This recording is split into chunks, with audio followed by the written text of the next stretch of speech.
President Buhari restates commitment to entrenching democracy in West Africa as he urges diplomats to remain apolitical. Plus, INEC has extended the collection of permanent voters card (PVCs) by 8 days. These and more on Panorama today. I am Zenra Dingmu. Welcome.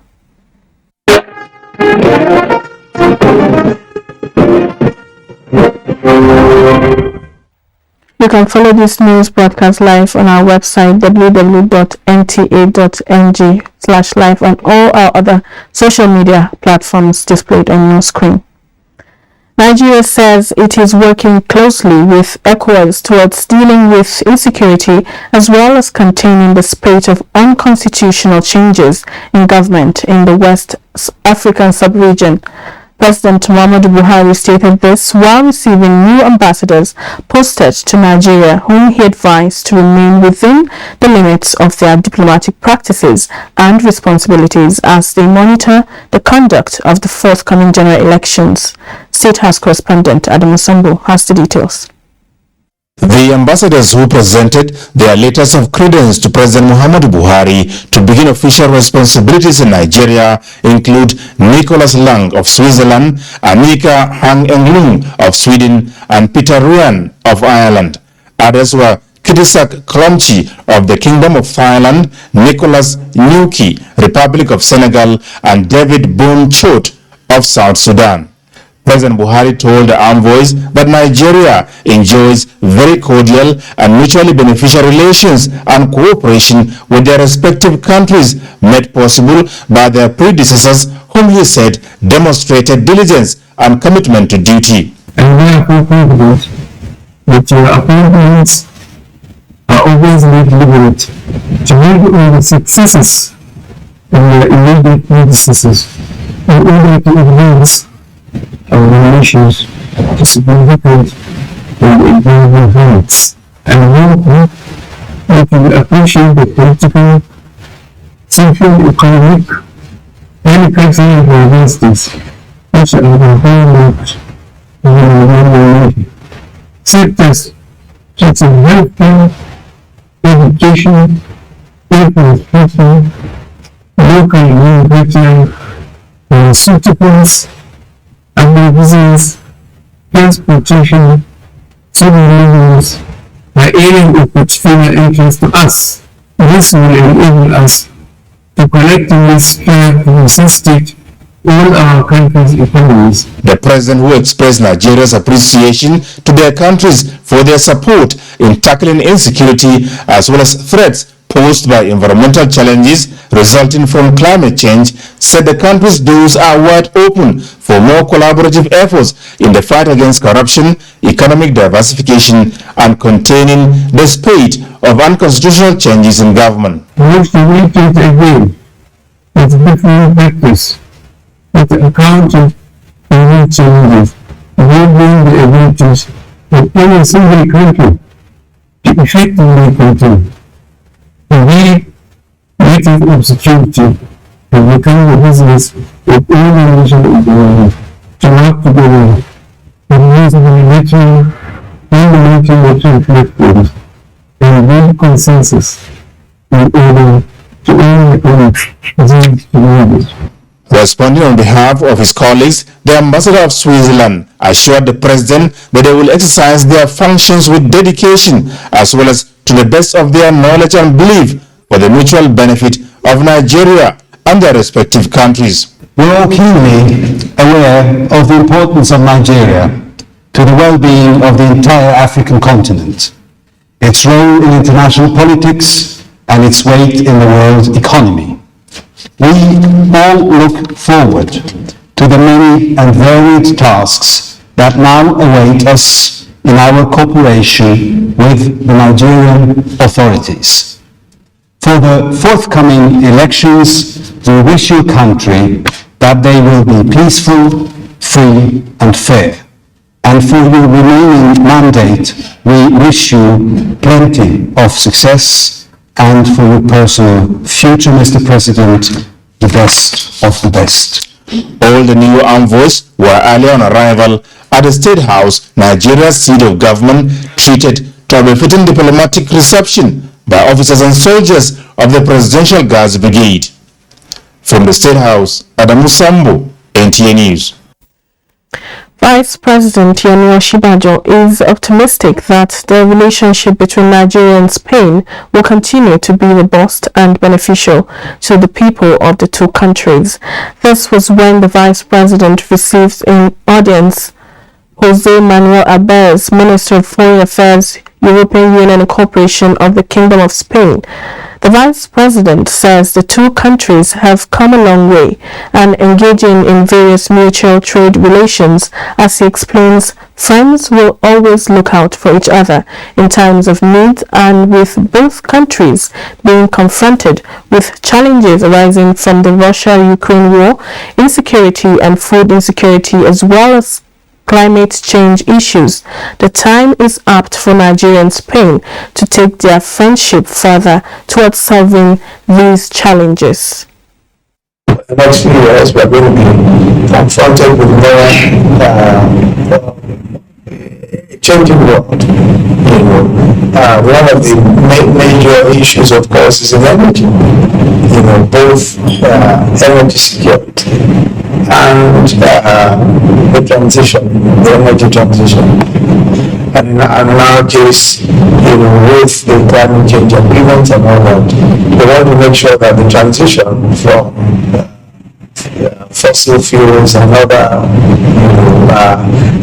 pollutants is as smooth as possible and as much as possible in the interest of the development of our people.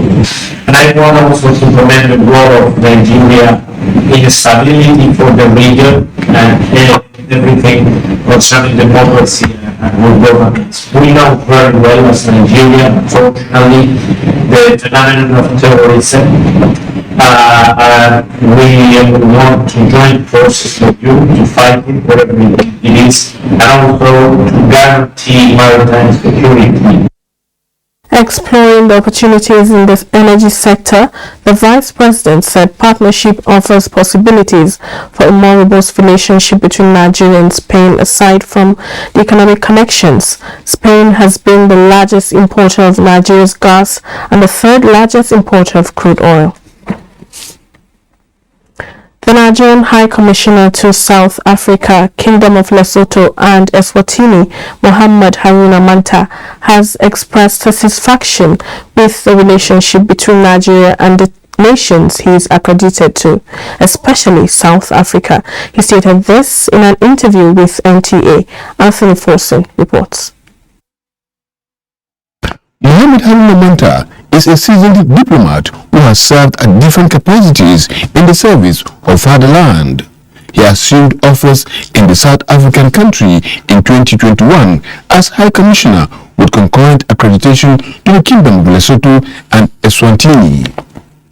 I asked him what was on ground when he arrived in South Africa. A very robust Nigerian community in South Africa and a very robust workforce in the Nigeria High Commission where I took over, as well as the Nigerian communities in the two other countries of Eswatini and the Kingdom of Lesotho that I preside over. We have robust Nigerian communities in those places.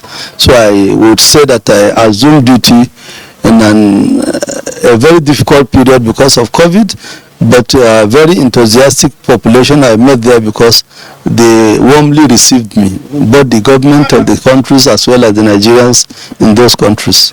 Assessing the relationship, he simply put it this way. The relationship is very cordial, most enjoyable at the official level. Nigeria shares a lot of bilateral interests with other African countries, and we also share robust business environment with Southern African region in particular, as well as the other regions of the Caribbean.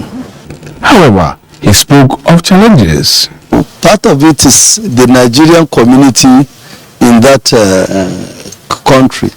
We do have challenges from what Nigerians do, because the professionals are very well behaved and you can locate them in particular addresses, but we also have those who cannot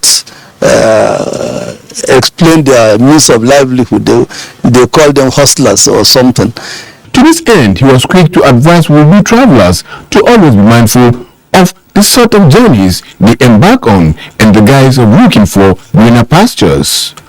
In Abuja, Anthony Forson, NTA News.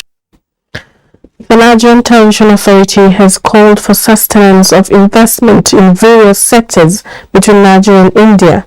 Director General of NTA Saliu Abdulhamid Dembos reaffirmed NTA's position to avail all the necessary support to showcase India's activities when he received the newly appointed Indian High Commissioner to Nigeria, Ambassador Shriji Balasubramanian. Galbanata Allah reports.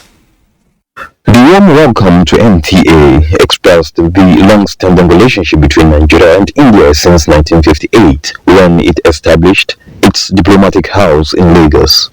Discussing with the Director General of NTA, Saliu Abdulhamid Dembos, and the newly appointed Indian High Commissioner to Nigeria, stressed that as a result of the cordial relationship, India's community in Nigeria is the largest in West Africa and mutually benefiting.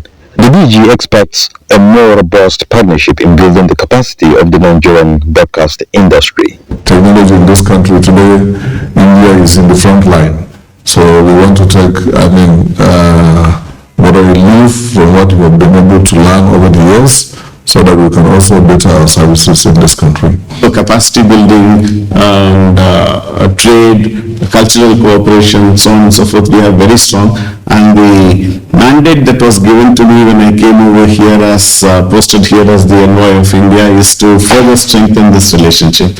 And I'm sure with your assistance, we will be in a position to do so. The Indian High Commissioner hinted on the upcoming G20 summit that India will host soon, and anticipates the participation of Nigeria's president. India has taken over the presidency of G20 from December 2022. And given the special relationship that we have with Nigeria, we have invited Nigeria as the guest country for G20. In the meantime, NTA has availed the Indian Embassy to feature in yoga training on NTA's platforms for Nigerians to further strengthen bilateral ties. In Abuja, Garba Muhammad Atala, NTA News. Information and Culture Minister Lai Mohammed says the President Muhammadu Buhari-led APC administration will deliver more dividends of democracy to Nigerians as the administration winds down. The minister stated this at the 18th edition of the PNB Scorecard Series in Abuja. Anthony Forson reports. You are aware, the much-valued second Niger Bridge has been completed by this administration and will soon be commissioned. Lai Mohammed said, aside from the second Niger Bridge, the 2.5-kilometer local road to bridge over River Benue and the 74-kilometer Nasarawa local road linking both states have been completed, which stand as a game changer and economic booster for the two states in particular and the nation in general. These infrastructures alone have cut the journey from the eastern part of the country to Abuja by 3 hours. Today, travelers coming from Enugu to Abuja who have no business in Lafia can come straight to Abuja via Kefi, thereby saving 3 hours as a result of the completion of this bridge and its access road. Even though naysayers Lai Mohammed maintained are bent on not seeing the progress achievements made by the President Muhammadu Buhari-led administration, they have stepped up their criticism of the administration in their desperation for power. Infrastructure is a key driver of economic development, meaning that when you are building modern infrastructure, as this government is doing, you are actually putting in place the building blocks of economic and social development. To this end, President Muhammadu Buhari, he added, is building a new Nigeria and fostering economic and social development. In Abuja, Anthony Forson, NTA News. We'll take a break now. Panorama continues shortly. Do stay with us. The vaccine offers hope for a safe country free of coronavirus. I urge all state governments, traditional and religious leaders to take the lead in the mobilization effort within their environment and spheres of influence. I similarly urge all eligible Nigerians to present themselves and be vaccinated in accordance with the order of priority already mapped out at the various authorized designated centers only.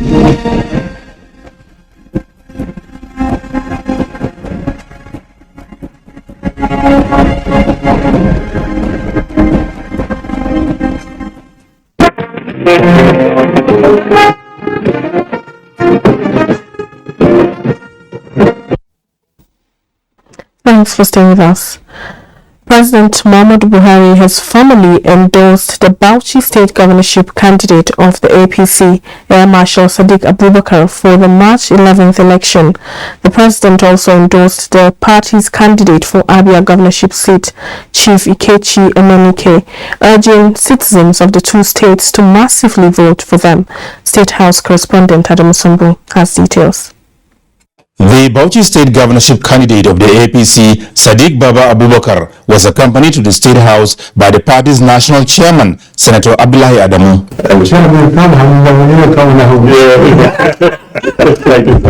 The governorship hopeful, Sadiq Abubakar, is the immediate past Nigeria's ambassador to the Republic of Chad, as well as the immediate past chief of the air staff. Details of their discussions with President Muhammadu Buhari, held behind closed doors, were not disclosed. Also came calling at the State House is the Abia State governorship candidate of the APC, Chief Ikechi Emenike.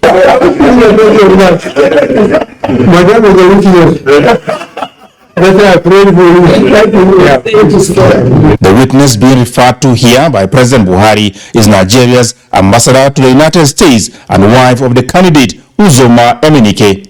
The two presented to President Muhammadu Buhari a historical portrait. That was 2012. 2012? Yeah, when you came from my father's funeral. Details of the discussions that followed between the president and his guest, also held behind closed doors, were not made public. From the State House, Adamu Sambu, NTA News.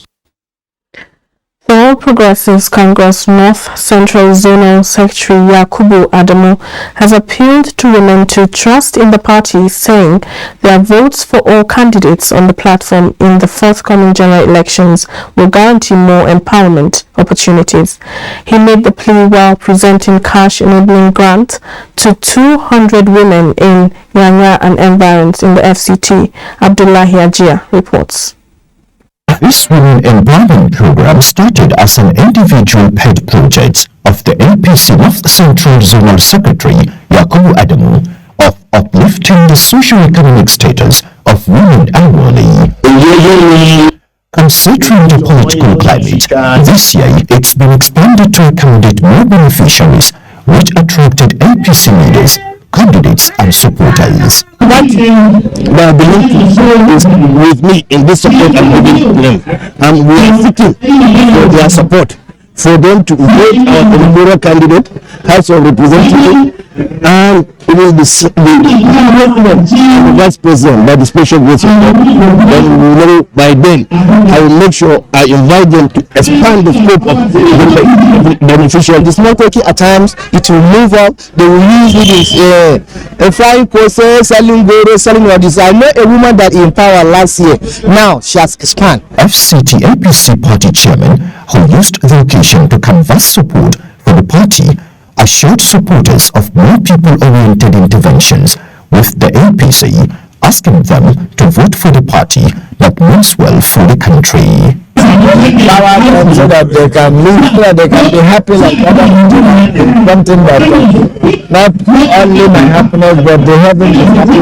Leadership is not all about how rich or how much money you have to offer. Leadership is all about how we have impacted the lives of the people. Speakers and beneficiaries commended the gesture, urging individuals and organizations to borrow a leaf from the initiative, which they say is capable of transforming lives and families. In Abuja, Abdullahi Hajia, NTA News. The Abuja division of the Court of Appeal has affirmed Francis Agbo as the validly nominated candidate of the People's Democratic Party (PDP) for Ado, Okpogu and Ogbadigbo Federal Constituency of Benue State. In a unanimous judgment, the three-man panel of justices led by Justice Bature Issa Gafai held that Ida, who was declared winner of the PDP primaries by the Independent Electoral Commission (INEC), was still a staff of the Federal Inland Revenue Service (FIRS) when the PDP primaries were held. Meanwhile, the appellate court has ordered INEC to withdraw the certificate of return issued to Oguche and issue same to Francis Agbo. And INEC has extended the collection of permanent voters' cards (PVCs) by 8 days instead of ending on Sunday, 22nd January 2023. The collection of PVCs will continue until Sunday, 29th January 2023. Following this extension, collection at ward level is extended by 1 week from Monday 16th to Sunday 22nd January 2023, while collection at local government level will resume on Monday 23rd to Sunday 29th January 2023. A statement by INEC National Commissioner for Information, Festus Okoye, notes that the Commission is however investigating allegations of extortion by officials at some PVC collection centers, and those found culpable will face disciplinary action.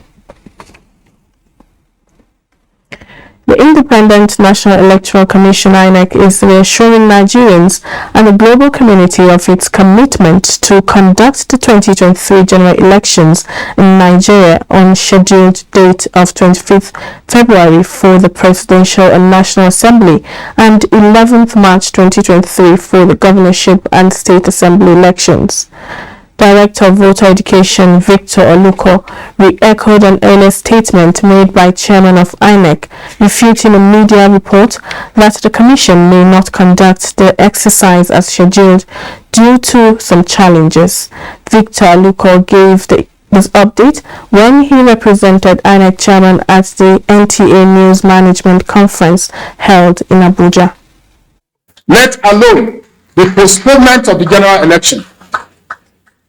For the avoidance of doubt, the Presidential and National Assembly elections will hold on Saturday, 25th February 2023. The Commission is calling on the public to brace up for the elections, emphasizing it is well prepared for the polls. Working towards delivery of credible and acceptable 2023 general elections as planned by the nation's highest electoral body, INEC, is on course, and the NTA is already hitting the ground running in realization of the future. Now, the NTA 2023 Management News Conference is a propeller in the build-up of a seamless process with deployment of digital infrastructure on the front burner. Joseph Otsen reports. The forthcoming 2023 elections delicate assignments, and the largest TV network in Africa is mobilizing its top news managers to deliver results to the Nigerian populace with priority digital infrastructure. We therefore are confident of delivering the 2023 elections even better because it has always been guided by its own original standards which is aligned in our in-house electoral operational manual. We have continued to reorientate, re-engineer, and refocus our personnel to the new vision and drive towards international best practices. We have to remember and have the can-do spirit, because we pride ourselves as the largest television network. Part of what I hope it does discuss today is the need to checkmate the incidence of fake news. It's going to go a long way to give us the best coverage of the forthcoming 2023 general elections in Nigeria. Next year, you call your subordinates for a meeting, for a conference, and in fact that knowledge you have got from this place to them. We will give you all the support to make your dreams come into reality. I have the assurances of my DG that the center will always be willing to partner with the NTA. I have given us The commitment here by the drivers of the process is promising. No place will be left unattended to. NTA is going to do more than what has been achieved during 2019 election. To ensure that we get the reportage, not just facts and figures, picture quality. 2019 elections, this gathering recalls, placed NTA's efforts top-notch on the media space, owing to its diligence in delivering key components of the outcome, and is determined to surpass future records. In Abuja, Joseph Woodson, NTA News. And that's it on Panorama today. Don't forget to join NTA in the campaign against rape and rapists. Thanks for your time.